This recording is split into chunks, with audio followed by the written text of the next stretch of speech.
Merci Madame la Présidente, Monsieur le Premier ministre, Mesdames, Messieurs les membres du gouvernement, mes chers collègues. Monsieur le Premier ministre, après vous avoir écouté attentivement, nous devons vous dire d'emblée que même si on ne s'attendait pas à grand-chose, nous avons quand même été déçus. Il faut reconnaître que votre tâche n'était pas aisée, puisque votre gouvernement, comme celui de M. Barnier, est le produit de l'aveuglement du président de la République, de son refus de voir et d'admettre le vote des Français de juin et juillet dernier. Ils ont pourtant massivement rejeté les politiques menées depuis 2017, celles de l'injustice fiscale, de la dégradation des services publics, de la précarisation du travail, de la smicardisation du salariat. Les attaques répétées contre notre modèle social depuis 2017 sont vécues à juste titre comme un affaiblissement de la France. Au moment où le monde traverse un épisode réactionnaire sans précédent, où la logique guerrière s'installe sur tous les continents, où certains multimilliardaires prétendent se substituer aux démocraties et aux États pour diriger les affaires du monde, les Français ont le sentiment que notre pays est aux abonnés absents et s'inquiètent dans ce monde anxiogène du silence de la France. Oui, Monsieur le Premier ministre, notre peuple est plein d'angoisse et plein de colère.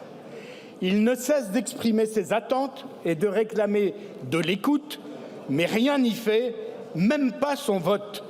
Emmanuel Macron s'obstine, s'isole et se complaît dans l'autosatisfaction. C'est dans ce déni, et qui n'est finalement rien d'autre que l'expression d'un mépris du peuple, que résident les causes de la crise politique que connaît notre pays. C'est donc d'un changement majeur de cap politique dont notre pays a besoin. Mais à ce stade, Monsieur le Premier ministre, vous n'en prenez pas la direction et je dois vous dire qu'il y a même deux premiers signaux qui nous inquiètent. D'abord, la composition de votre gouvernement, dont plus de la moitié des membres appartiennent au gouvernement censuré de Michel Barnier et les 2/3 ont été membres à un moment ou à un autre d'un gouvernement de la présidence d'Emmanuel Macron. Ensuite, votre choix étonnant, décevant, de ne pas rouvrir le débat budgétaire en poursuivant la navette des lois de finances présentées par le gouvernement Barnier, ce qui interdit à notre Assemblée la construction d'un budget nouveau, socialement plus juste, qui préserve les plus fragiles et assure la justice sociale dans notre pays. Ce choix nous interdit d'augmenter les recettes du budget en renforçant la fiscalité sur le capital et les plus hauts revenus sans augmenter les impôts des Français. Il nous interdit également votre choix, de doter nos hôpitaux publics et nos écoles des ressources dont ils ont urgemment besoin. Monsieur le Premier ministre, nous craignons que ce soit votre statu quo politique qui va continuer de nourrir l'instabilité dans notre pays. Monsieur le Premier ministre, vous le savez et vous avez pu le constater ces derniers jours, les députés communistes sont constants. Nous serons toujours dans le dialogue et nous ne refuserons jamais d'aller discuter et de négocier pour gagner des avancées sociales au service de nos concitoyens. Nous avons, de ce point de vue, nous vous avons bien écouté sur les retraites.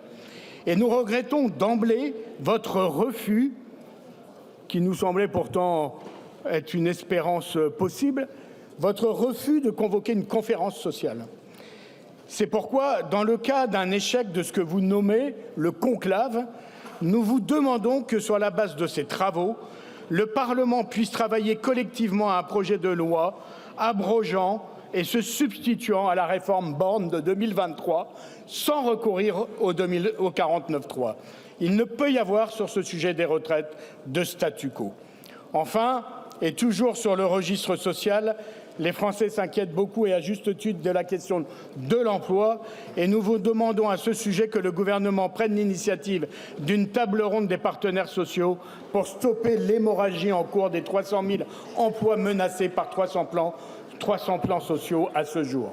Nous avons bien d'autres sujets de préoccupation, les salaires et le pouvoir d'achat, l'avenir de l'école, de l'hôpital public ou des territoires dits d'outre-mer.